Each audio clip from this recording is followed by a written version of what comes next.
పిల్లల్ని మోసం చేయటం ఈజీయే, కానీ పెద్దోడిని మోసం చేయలేని చూడు, తన్నబోతారు. అవునా కదా? సైతానుగాడు నువ్వు పిన్న దశలో ఉన్నప్పుడు వాడు నిన్ను ఎఫెక్ట్ చేసే అవకాశం ఉంది, కానీ నువ్వు పరిపూర్ణతలోనికి వస్తే వాడు నిన్ను దెబ్బ కొట్టలేడు. యేసు ప్రభు అలా పరిపూర్ణుడు గనుకనే 3 దఫాలుగా యేసయ్యని మోసం చేయడానికి వాడు 3 అంశాల్లో ట్రై చేస్తే 3 అంశాల్లో వాడిని చిత్తుగా తరిమాడు, అంటే ఓడగొట్టాడు. సర్వలోకాన్ని వాడు మోసపుచ్చాడు, కానీ యేసును మాత్రం వాడు మోసం చేయలేకపోయాడు. అది విషయం. పరిపూర్ణుడు ఆయన. అలాగే ఎదిగిన వాళ్ళు కూడా సాతాను చేతిలో మోసపోరు. వాడి మోసాలు గుర్తుపట్టి వాడిని తిప్పి కొట్టి తేరుకొని నిలదొక్కుతారు. అది విషయం. కానీ పిల్లలు, మన ఎక్కడో చూశాను, కారు ఎక్కురు అనగానే డింగ్మని ఎగిరి ఎక్కారు 3 పిల్లలు. ఎక్కడ దాకరా అని అడిగాడు వాడు. ఫలానా దాకా అని చెప్పారు.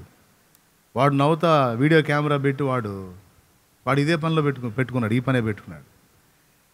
బాగా దొరికిరా, మీ వయసులో ఎంత అన్నాడు ఒకడు. వాడు వయసు 11 అన్నాడు, ఒకడు 10 అన్నాడు, ఒకడు ఏదో చెప్పాడు. సరిపోతారని వెంటనే ఒట్టిది వీడు ఎవడికి ఫోన్ చేయాల, ఫోన్ తీసుకొని 3 శాలరీలు దొరికినాయి అన్నాడు. 3 శాలరీలు దొరికినాయి, సరిపోతాయి, ఇంకేమన్నా కావాలంటే. వయసులో ఎంత అంటే ఒకడికి 11, ఒకడికి 10, ఒకడికి ఇంత. ఈ చదువుతా ఉంటేనే వాళ్ళ ముఖాలు మాడిపోయినాయి. ఆ డోర్ లాక్ చేశాడు.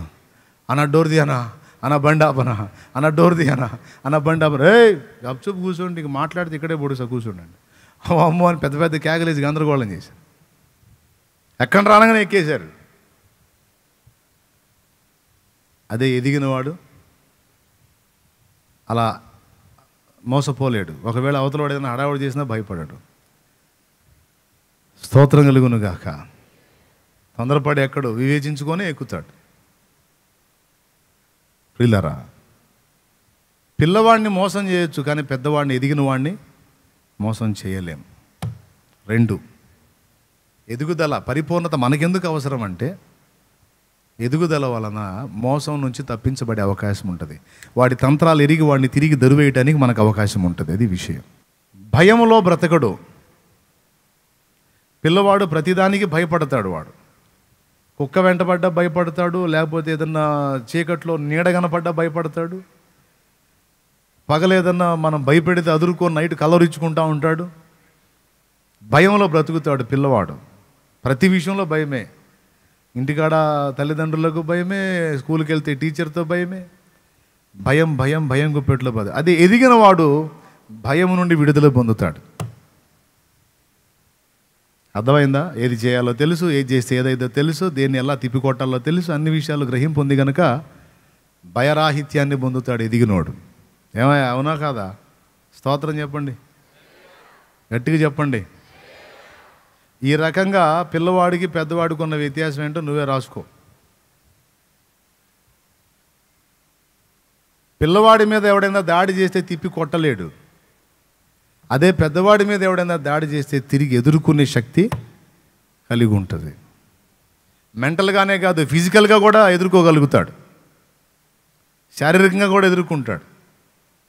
మోసం చేయటం అనేది మానసిక సంబంధమైన విషయం. పిల్లవాడిని మోసం చేయొచ్చు, దెబ్బ కూడా కొట్టి బెదిరించవచ్చు. పెద్దవాడిని మోసం చేయలేడు, ఫిజికల్గా కూడా ఎదిరించలేడు, ఎందుకంటే తిరిగి అటాక్ చేస్తాడు కాబట్టి. అట్లా 4వది, దాడికి ప్రతి దాడి చేయగలుగుతాడు పరిపూర్ణుడు. స్తోత్రం. నీవు దానిని మడమ మీద కొట్టేదవు, అది నిన్ను తల మీద కొట్టును. ఆదికాండం 3లో దేవుడు చెప్పిన మాట. అది అన్న కాడ ఆయన అని ఉంటుంది. ఒరే సైతానా, నువ్వు దాడి చేయటమే కాదు, నిన్ను తిరిగి దెబ్బ కొట్టే దమ్మున్నోడ్రా. స్తోత్రం. అది పరిపూర్ణుడు. ఎదిగిన వాడు దెబ్బకి దెబ్బ కొట్ట. సైతానుగాడు నిన్ను దెబ్బ కొట్టి ఎఫెక్ట్ చేశాడు అనుకో, వినండి, స్పిరిచువల్ లైఫ్లో ఒక మెట్టుకి ఎక్కినోడు ఎట్టుంటాడో తెలుసా? డేంజర్ సైతానుకు వాడితో, ఎదిగినోడితో. ఒక విషయంలో డిస్టర్బ్ చేసి వాడిని కృంగదీశాడు అనుకో, ఒక ఆత్మీయుడు పగ తీర్చుకునే పద్ధతి ఏంటో తెలుసా? సైతానుకు మళ్ళీ ఏదో పక్క సిచ్చు పెడతాడు. నన్ను కదిలిచ్చావు కాబట్టి, నా జోలికి వచ్చి నన్ను సవాల్ చేసావు కాబట్టి ఇదిగో ఇందు మూలంగా నీకు ఈ భాగంలో చిచ్చు పెడుతున్నాను, కాసుకో.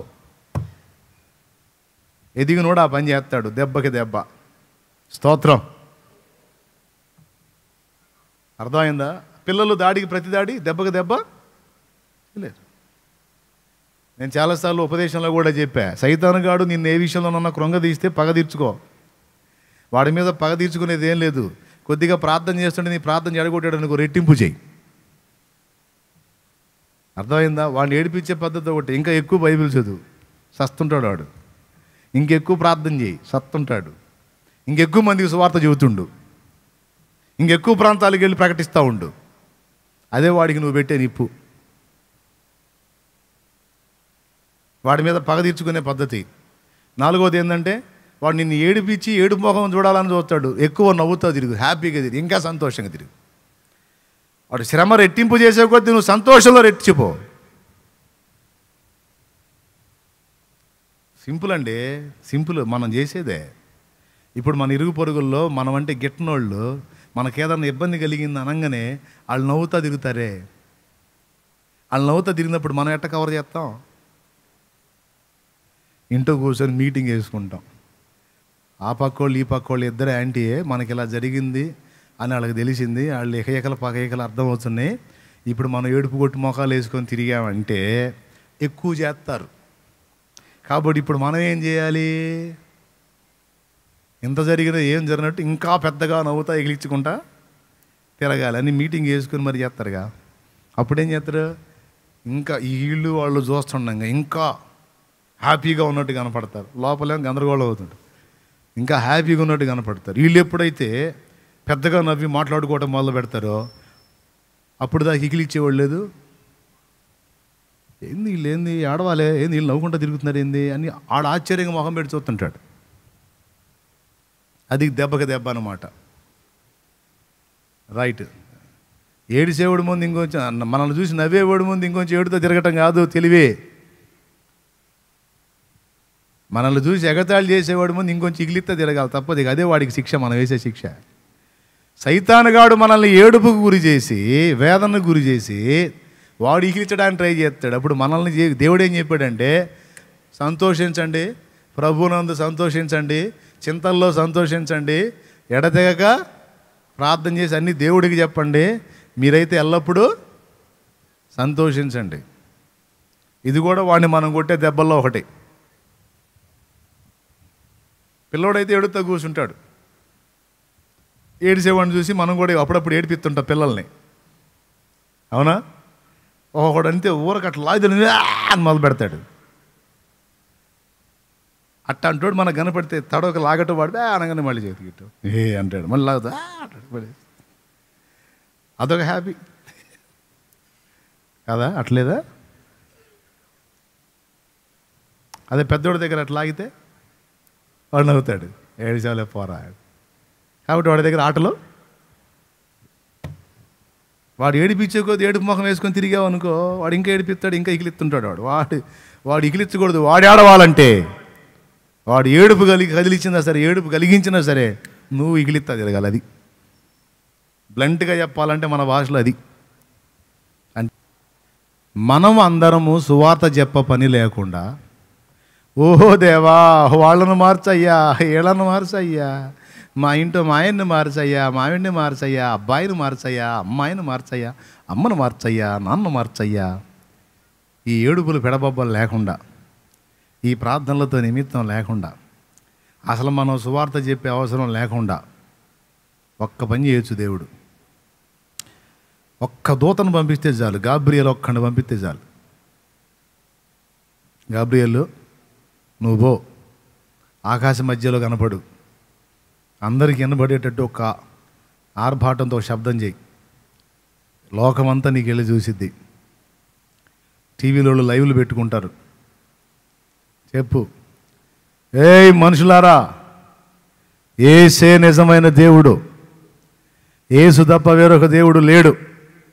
ఆయన యందు విశ్వాసం ఉంచి బాప్తిస్మం పొందారా బతికిపోతారు, లేకపోతే పోతారా మొత్తం కట్టకట్టుకొని పాతాళానికి, నరకానికి అని దూత కనపడి ఆకాశంలో ఒక్కసారి ఒక కేకేస్తే మారనోడు ఒక్కడన్నా ఉంటాడా మీరు చెప్పండి నాకు. బాప్తీసం ఈలేక పాస్టర్లో చావాలా, అంత పని ఇది. ఇక మీ నాన్నకి చెప్పే పని లేదు, మీ అమ్మకి చెప్పే పని లేదు. అయ్యా వాళ్ళతో మాట్లాడయ్యా, వాళ్ళతో మార్చయ్యా, వాళ్ళకి హెల్త్ ఇచ్చయ్యా. అసలు ఈ గొడవే అవసరంలా. ఎందుకంటే దూతను మీ నాన్న చూస్తాడు, మీ అమ్మ కూడా చూసిద్ది కనుక, వార్నింగ్ వాళ్ళకి కూడా వచ్చింది కనుక వాళ్ళే వచ్చి, అమ్మాయి నువ్వు చర్చికి పోతా, మనకిస్తాడా బాప్తీసం?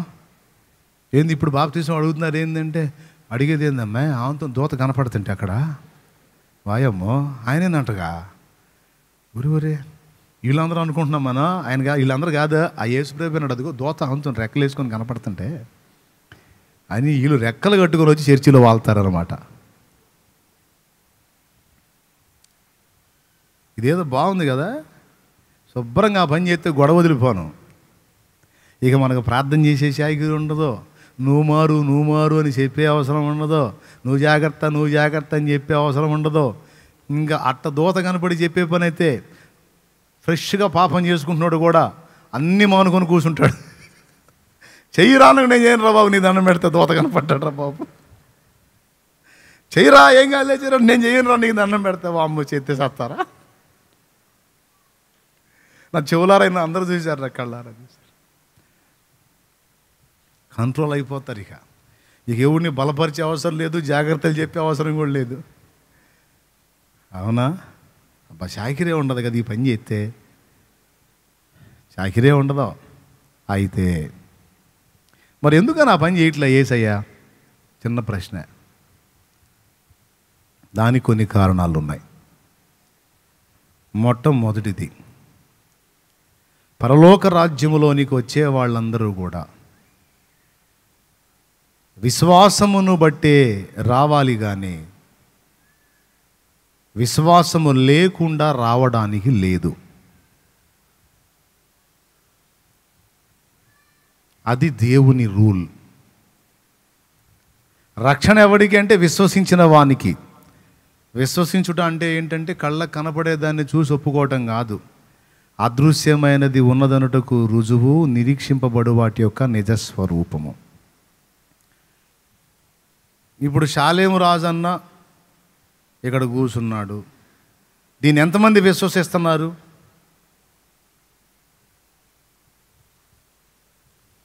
నువ్వు విశ్వాసం ఉంచేది ఏందమ్మో? కంటికి గింతను కనపడుతుంటేనో అయ్యా కనపట్లా నేను, ఇంక మరి నేను విశ్వసించుతున్నాను, నేను కనపడకపోతే అప్పుడు కనపడుతున్నాను. నువ్వు విశ్వసించేది ఏంది? ఆ చుట్టుపక్కల ఇల్లోళ్ళు కూడా విశ్వసిస్తారు. నేను ఇక్కడ ఉన్నానని మీలో ఎంతమంది నమ్ముతున్నారంటే, ఉండేది ఏంది కనపడతానే ఉండగయ్యా, ఇంకా నమ్మేది ఏంది అంటారు అన్యులు కూడా. ఇప్పుడు ఇక్కడ యేసయ్య కూడా కూర్చున్నాడని ఎంతమంది విశ్వసిస్తున్నారు? అది ఇప్పుడు పాయింట్. యేసయ్య నా పక్కన ఉన్నాడు అని ఎంతమంది నమ్ముతున్నారు? చేతులు సరిగా ఎత్తండి. ఇట్టిట్ట కాదు, అయితే ఆ ఒడ్డు లేకపోతే ఈ ఒడ్డు అని జంపు కొట్టడానికి. ఓకేనా? ఏ పక్కన ఉన్నాడు? ఏ కలర్ అంగి వేసుకొని ఉన్నాడు? జుట్టు ఎట్లుంది? గడ్డం ఎంత ఉంది? హైట్ ఎంత ఉన్నాడు? కాదు చెప్పండి. మరి ఇప్పుడు మీరేమన్నారు ఇందాక? ఇప్పుడు ఒక్క చేయకూడలేదు పైన చూడండి.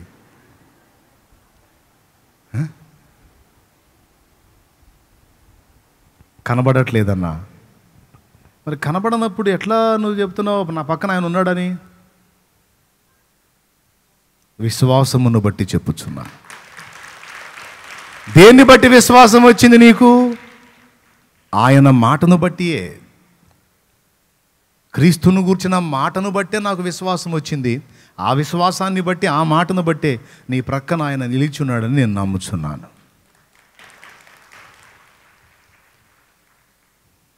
దేవుడు ఉన్నాడనేది మొదటి విశ్వాసం. దేవుడు ఉన్నాడని విశ్వసించాలి.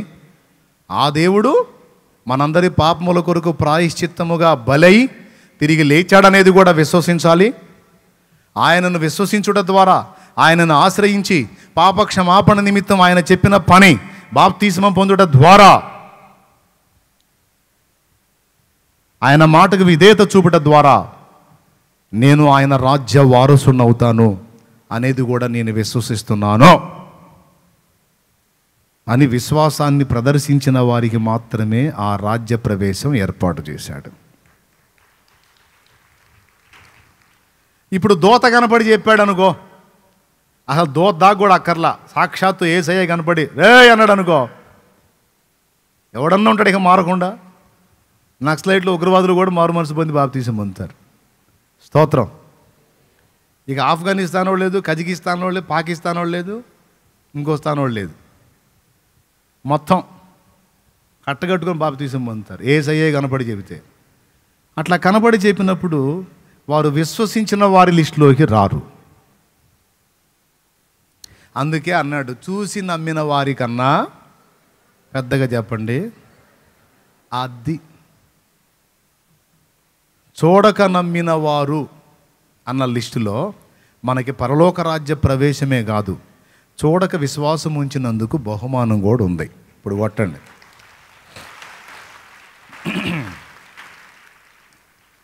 అర్థమైందా? దూత కనపడితే చూసి నమ్మినట్టే ఇద్ది, యేసయ్య కనపడితే. అందుకని వారు కనిపించకుండా నీ నోట నుండి ఆయన మాట ప్రజల్లోకి వెళ్ళేటువంటి పద్ధతిని ఏర్పరిచాడు. మన నోట నుండి యేసయ్య వాక్కు ప్రజల్లోకి వెళ్ళాలి, ప్రజలు దాన్ని వినాలి, విశ్వసించాలి, అప్పుడు వారికి రక్షణ. అర్థమైందా? సపరేట్గా రెక్కలు మొలిచిన దూతను తెప్పించి నిలబెట్టి మాట్లాడించడం కాకుండా భూమి మీద మనుషుల్నే తన దూతలుగా ఏర్పరచుకొని మనల్నే సమాజానికి దేవుని దూతలుగా ఏర్పరిచి వాడుకుంటున్నాడు ఆయన. పరిశుద్ధ తండ్రి, ఈరోజు నాతో మాట్లాడావు దేవా, నీకు వందనాలు. ఇదిగో మేమున్నాం ప్రభువా, మేము కూడా పిలవబడక మునుపు నీకోసం చేయగలిగినంత చేయడానికి మాకు ప్రోత్సాహాన్ని ఇవ్వండి, పురికొల్పునివ్వండి. మా వెన్ను తట్టండి, ధైర్యపరచండి.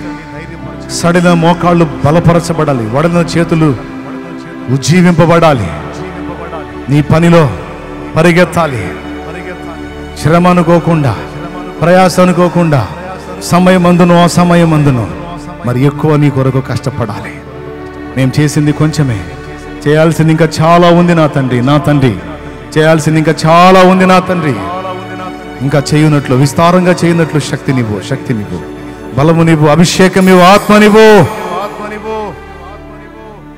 నీకు స్తుతి స్తోత్రం అంటూ ప్రార్థన చేద్దాం. అందరం ప్రార్థనలో ఉందాం. హల్లెలూయా, హల్లెలూయా, హల్లెలూయా, హల్లెలూయా, హల్లెలూయా, హల్లెలూయా, హల్లెలూయా.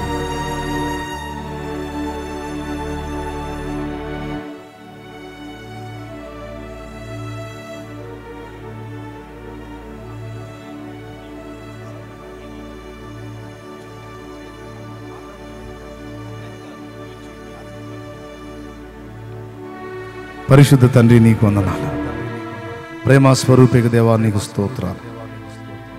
ఇప్పటి వరకు మేము ధ్యానించుకున్న అంశాలన్నిటిని కూడా మీ సన్నిధిలో మీరు విని ఉన్నారు ప్రభా. పొరపాటు మాట్లాడితే మన్నించండి మనుషునిగా, ఎక్కడైనా వ్యంగ్యోక్తులు చలోక్తులు మాట్లాడితే క్షమించండి, వెటకారాలను మన్నించండి నా ప్రభువా. వీటితో పాటు నువ్వు ఇచ్చిన విలువైన సమాచారం అంతా మా హృదయాల్లో శిలాక్షరాలుగా ముద్రితమవడానికి సహాయం చేయండి. వారు వినుట మట్టుకు విందురు కానీ గ్రహించకుందురు, చూచుట మట్టుకు చూతురు కానీ నేను చెప్పిన విధంగా వారి హృదయములు మార్పు నొందకున్నవి అన్నట్లుగా మా బ్రతుకులు ఉండొద్దయ్యా.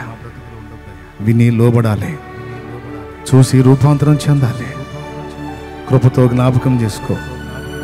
కొంతమేర చేస్తున్నాం, ఇంకా చేయనట్లు, ఇంకా చేయుటకు మాకు శక్తినివ్వు, ప్రోత్సాహాన్ని ఇవ్వు తండ్రి. వందనాలు. మా బిడ్డల్ని, నన్ను, మమ్మల్ని పరిశుద్ధాత్మ శక్తితో నింపు. సేవకులను అభిషేకించు, విశ్వాసులను అభిషేకించు, పరిచారకుల్ని మరి ముఖ్యంగా ప్రత్యేకంగా అభిషేకించు. మీ కుటుంబానికి ఆదరణ, ఓదార్పు, నెమ్మది, సమాధానము దయచే. సమృద్ధి అయిన జీవమునిచ్చి, సమృద్ధి అయిన మేలు కలిగించి సహాయం వచ్చే. సాతాను శోధనలు దూరమైపోవాలా, అపవాది క్రియలు నాశనం అవ్వాలా, సాతాను రాజ్యము కూలిపోవాలా, నీ రాజ్యము నిర్మితం కావాలి. యేసునామములో ఇది జరగాలి, యేసునామములో ఇది జరగాలి. మా పొరపాట్లు, అపరాధాలు, తప్పులు, దోషములు నీ రక్తముతో కడిగి శుద్ధీకరించు. మా చర్యలలో నీతి ప్రవర్తన ఉండినట్లు జాగ్రత్త చేయి. మా సత్ప్రవర్తన ద్వారా, సంతోషభరితమైన మా బ్రతుకుల ద్వారా అనేకులు ఆలోచించడానికి సహాయం వచ్చే. స్తుతి మహిమ మీకు చెల్లిస్తా యేసు నామములో వేడుచున్నాం తండ్రి, ఆమేన్.